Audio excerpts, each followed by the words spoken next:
नमस्कार.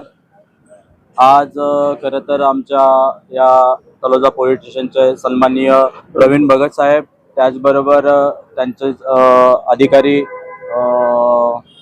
PSI कुराडे साहेब, API Shinde साहेब, त्याचबरोबर आमचे सन्माननीय आमच्या या प्रभागाचे नेते प्रल्हादजी केनी साहेब, त्याचबरोबर आमच्या या मंडळाचे अध्यक्ष दिनेशजी खानावकर साहेब, आमचे नंदू शेठ, त्याचबरोबर निर्दोषजी केनी, त्याचबरोबर माजी सरपंच नितीन भोईर साहेब.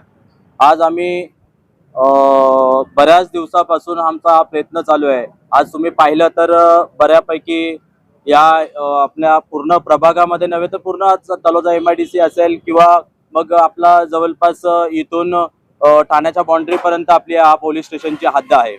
आज या वाढत्या लोकसंख्येची गांभीर्य घेऊन आज आम्ही सगळे इथे जमलो आहेत. आम्ही सिडको प्रशासनाला किंवा पोलीस आयुक्तांना आमची विनंती आहे, आम्हाला चौकी नव्हे तर आम्हाला इथे एक नवीन पोलीस स्टेशन झालं पाहिजे. आज तुम्ही पाहिलं तर आज गुन्हेगारी या पूर्ण आमच्या या पूर्ण एरियामधून गावोगावाची गुन्हेगारी आता पूर्वीसारखे आमचे लोक राहिले नाहीत, समजदार झालेत, शिकलेत.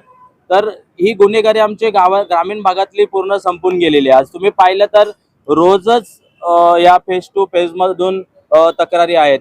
काहीतरी मग तुम्ही पाहिलं तर अंमली पदार्थाचा इथं तुम्ही आता मागच्याच महिन्यामध्ये पाहिलं असेल, आमच्या इथे एक महावीर मॅजेस्टिक म्हणून सोसायटी आहे. त्या सोसायटीमध्ये जवळपास कोटी रुपयाचा अंमली पदार्थ जप्त आपल्या माननीय श्री आपले प्रवीण भगत साहेब यांच्या नेतृत्वाखाली सगळ्याच आपल्या पोलीस प्रशासनाकडनं ते तिथे पकडले गेले.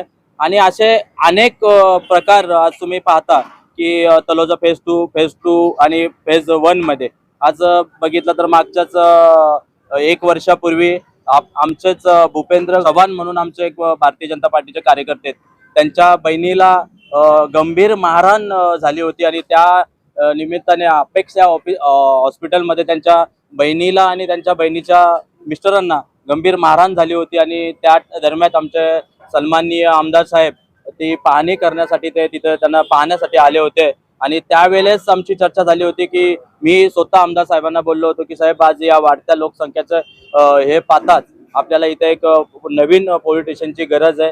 खरं तर आज आपल्या सिडको मार्फत एक 5 गुंठ्याचं प्लॉट आपल्या या चौकीसाठी अवेलेबल केलं आहे.